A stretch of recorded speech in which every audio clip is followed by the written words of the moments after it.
I will speak to you plainly, the way I wish someone had spoken to me a long time ago. My name is Ariel Mensah. I came into this world in Porto Novo, Benin Republic, on the night of August 14th, 1992. There was a storm that night and it did not stop until morning. Now, storms happen. That's not unusual. But what I came to understand later is that this one wasn't just weather, it was something else entirely. It was a kind of welcome, a ceremony. A covenant was made, and I did not arrive here alone. Something came with me. I'm not here to entertain you. I don't gain anything from that. I am here because there are people listening to me right now, and your life feels like it's slipping through your fingers no matter what you do. You pray, you fast, you put in effort, you keep trying, and yet money comes and disappears without explanation. Relationships begin with promise and then in confusion or pain. Opportunities show up and then vanish just as quickly. Your health starts to decline and no one can give you a clear reason why. At some point, you look at your life and you barely recognize it. I understand that pattern. I know it well. And the reason I know it is not because I studied it from a distance. It's because I was part of it. I was trained for it. I was sent into people's lives with intention. I was assigned roles and I carried them out. Some of the people I affected never realized what was happening because I didn't come to them as a threat. I came as love. I came as something they trusted. When I was 9 years old, something happened that changed everything. I didn't die physically, but something in me shifted in a way that's hard to explain unless you've seen it. My grandmother lived in a village near the coastline. People were careful around her. They didn't say much openly, but there was a quiet understanding about her. They called her Mama Deka. She always smiled, always seemed calm, and she never seemed to age. One night she looked at me and said, Ara, tonight you will see where you truly belong. Now, if you're a child, you tend to take those words at face value. You assume something good is coming. That's what I thought. I was mistaken. She woke me up around 2:17 in the morning. I remember that detail clearly because earlier that day the wall clock had stopped working. It wasn't moving at all. But at that exact moment when she woke me, it started ticking again. That stayed with me. She took my hand and everything around us became still. Not quiet in the normal sense, completely silent. No wind, no insects, nothing at all. And then, just like that, we were no longer in the room. We were standing at the edge of the ocean. But this was not the ocean I knew. The water had a glow to it, a deep blue that looked alive, like it was breathing. Then I saw figures coming out of it. Women, tall and striking, almost too perfect in their appearance. But when you looked at their eyes, there was nothing there. No warmth, no life behind them. And behind them, there was something else, a serpent, enormous, nothing like anything you would see in the natural world. Its body stretched far into the sea, and its eyes burned like fire beneath the water. My grandmother knelt down, and said, "She is ready." Before I could say anything, before I could even think clearly, the ground beneath me opened and I fell into the water. But I didn't drown. That's the part that confuses people when I tell it. I could breathe. I was fully aware. And then I felt hands, cold, steady, and strong, pulling me deeper. And that's when I saw it clearly. What people often dismiss or misunderstand. This idea that witchcraft is just something simple or disorganized, something random. That's not accurate. What I saw was structured, it was organized. There were systems in place, hierarchies, roles, and clear strategies. There were three main kingdoms I came to understand over time. The first one, the one I was initiated into, was the marine kingdom. This one deals with wealth, attraction, influence, and emotional control. It governs relationships in ways most people don't recognize. It sends agents into people's lives as partners, as spouses, as people you trust. Then there is the serpentine kingdom. This one is more calculated, less emotional. It works through deception and long term strategy. It focuses on breaking things slowly. The Steiny's progress, stability. It's not about quick damage, it's about lasting impact. And then there is the air kingdom. I didn't encounter that one until later. It operates in a quieter way through thoughts, confusion, fear, and decision making. It influences what happens inside your mind. But in those early years, my assignments came from the marine kingdom. By the time I reached 16, I was no longer what you would call fully human in the ordinary sense. I had been trained to blend in, to appear normal, to smile at the right time, to say the right things, to become what people expected to see. My first assignment came while I was in that realm beneath the water.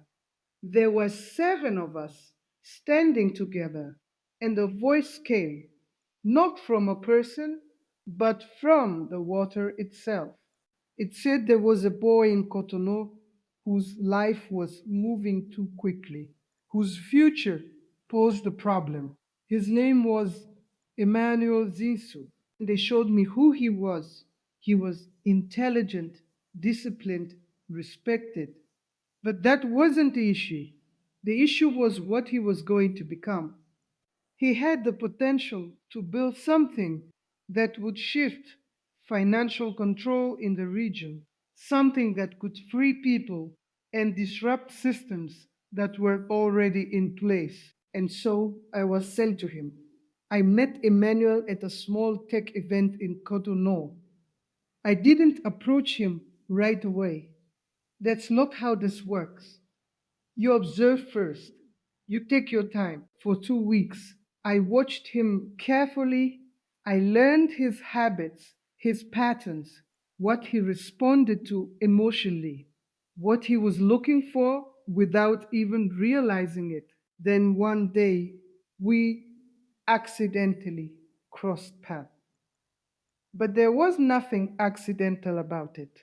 For from that moment forward, everything was deliberate. The way I spoke, the way I laughed, even the way I looked at him, it was all calculated. Within 3 weeks, he believed he was in love. And the truth is, most people think manipulation is obvious. It isn't. No one forces you. Instead, you're given exactly what you've been hoping for. He once told me, "You are everything I prayed for." And I smiled when he said it. not because it was sweet, but because I understood exactly what it meant. It meant the process was working, and once that point is reached, things begin to move in a very predictable way. The first area we go after is not your health or your mind, it's your finances. There's a simple reason for that. When money becomes unstable, everything else starts to weaken around it. Stability goes first, then confidence, then clarity. Every night while Emmanuel slept, I would leave my body. I would go back to the marine altar and present his name. What we did was not physical. So if you're looking for something you can see with your eyes, you won't find it. But it was precise. We placed his finances into what I can only describe as a SAS, spiritual container, like a basket, and slowly, deliberately, we began to remove from it. Not all at once, that would be too obvious. It was gradual, and what showed up in his life looked like normal problems. Investments that didn't work out, expenses that came out of nowhere, business partners who changed suddenly, clients who disappeared without explanation. From the outside, it looked like bad luck or poor timing. But within 6 months, he had gone from rising steadily to struggling, and he couldn't explain why. That's when the next phase began. When a target starts to weaken, the serpentine kingdom becomes involved. They operate differently. They are not emotional. They don't rush. Their goal is not quick damage, it is complete ruin over time. One night, I was called again. This time, I was taken to a different place. It was darker, colder, and completely silent. Then I saw a throne formed from coiled serpents, and a voice spoke. It said, "You have done well. Now we will finish it." At that stage, my role shifted. I was no longer just someone in his life. I became his anchor, the person he leaned on, the one he depended on emotionally. And once that dependency is established, the approach changes. I didn't change suddenly. That would have raised questions. It was gradual. I became difficult in small ways. I created arguments where there didn't need to be any. I made accusations that didn't have a basis. I withdrew affection at just the right moments. And at the same time, I made sure he couldn't walk away. Because by then, there was already a deeper connection in place. One night, I cooked for him. Now, that might sound ordinary, but it wasn't. Before I prepared the meal, I took a small portion aside. I spoke over it. I called his name into it. Then I mixed it back in. When he ate that food, something was established, a connection that went beyond what he could understand. From that point on, even when I hurt him, he couldn't leave. That's something many people don't realize. What feels like attachment is not always natural. Sometimes it's something else, something that keeps you in place even when you know you should walk away. By the second year, Emmanuel was no longer the same person. His business had collapsed. His confidence was gone. His finances were drained. His peace had disappeared. And in the place I came from, that was considered success. It was celebrated. We watched his life the way you might watch a film. Every failure, every moment of confusion, every tear, it was all observed, and I was praised for it. But Emmanuel was not the only one. There were others, many others, men and women, people in different positions. Some were leaders, some were business owners, some were besters. And in many cases, they never realized that the person closest to them had been sent with a purpose. If you listen carefully, you begin to understand something important. Not every problem in your life started with you. Some of it began the moment someone entered your life. Emmanuel believed I was there to help him, to build something with him, to become part of his future.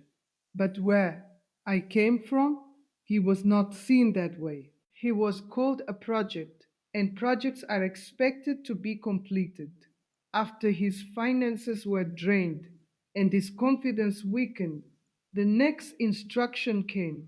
That night, I was summoned again. This time, it was not just one kingdom involved, it was what we called a joint council. Most people are not aware that something like this exists, but there are moments when different kingdoms come together to finalize the outcome of a target of a final the outcome of a tiger. I was taken there in the spirit. It was a large space, not with walls the way you would expect, but with a sense of structure. There were different beings present. Some looked hum, and then others did not. At the center, there was a platform, and his name was written there. A voice spoke and said, "His strength remains in his body. Break it." That was the next assignment. People often assume that sickness is random. Sometimes it is, but not always.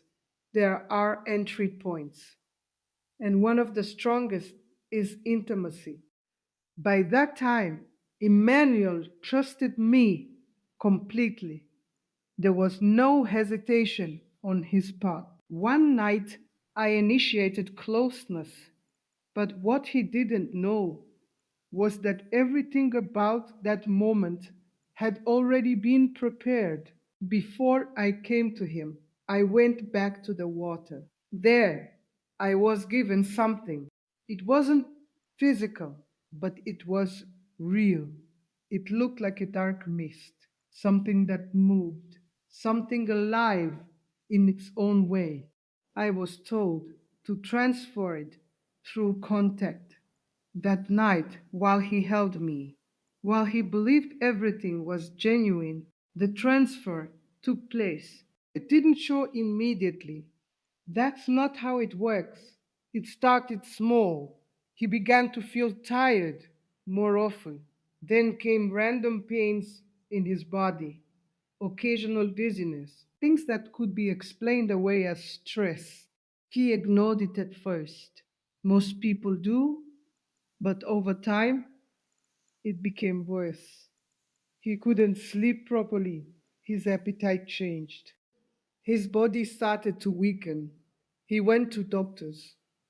Tests were done, and everything came back normal. But he was not normal because what was happening to him was not medical. It was something else entirely. At that point, the Serpentine Kingdom stepped in more fully. They don't just initiate problems, they seal them. It's called the Serpentine Seal. One night, I was taken again and I was shown something that stayed with me. Emmanuel was standing in a dark space. Then a serpent emerged from the ground. It moved around him slowly, deliberately, and then it struck, not physically, but in a way that marked him. A mark appeared on his back. That mark meant one thing: a cycle had been activated. And once a cycle is in place, it doesn't matter what you do on the surface. You keep returning to the same point. For Emmanuel, it meant that whenever money came, something would happen and it would disappear. Whenever an opportunity appeared, something would block it. Something would block. Whenever progress began, it would collapse. At that stage, it was no longer coincidence. It was a pattern that had been put in place. And I'll tell you this plainly, the way I see it now, after everything I've lived through. If nothing, it had never a pattern, it continues. It doesn't slow down on its own. It doesn't correct itself just because time passes. It keeps moving in the same direction until something steps in and changes it.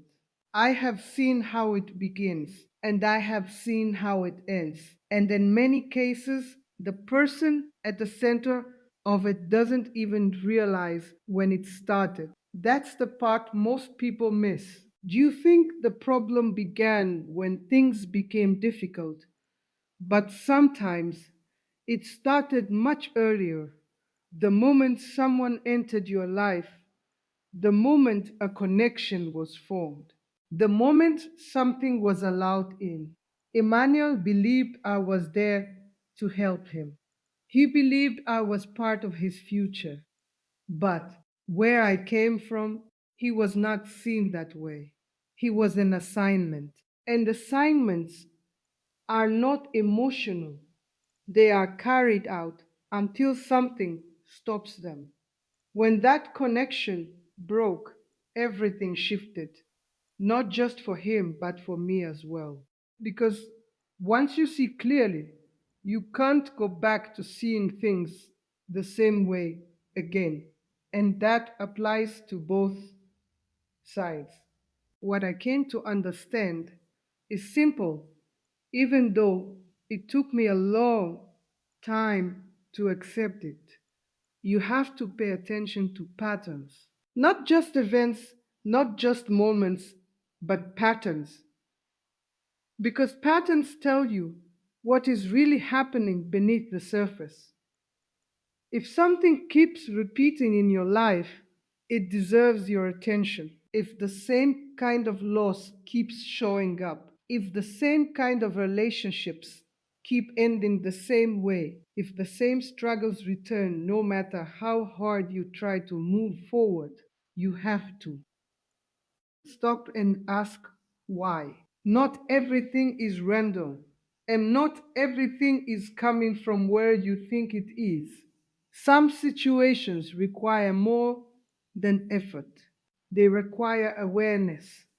Because once you become aware, you are no longer as easy to influence, no longer as easy to guide in a direction you didn't choose. That's what changed things for Emmanuel. It wasn't strength, it wasn't resources, it was awareness. The moment he began to see the entire structure that had been built around him started to fall apart.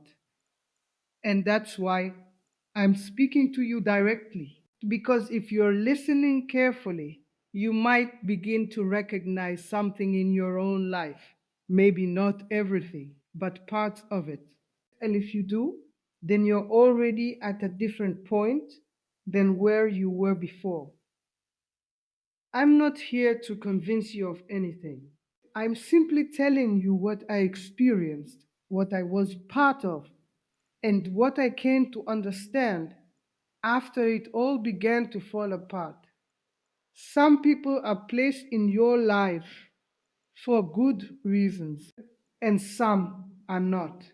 The challenge is knowing the difference, and the only way that becomes clear is when you start paying attention when you stop ignoring the things that don't make sense, when you decide to look a little deeper instead of brushing things aside.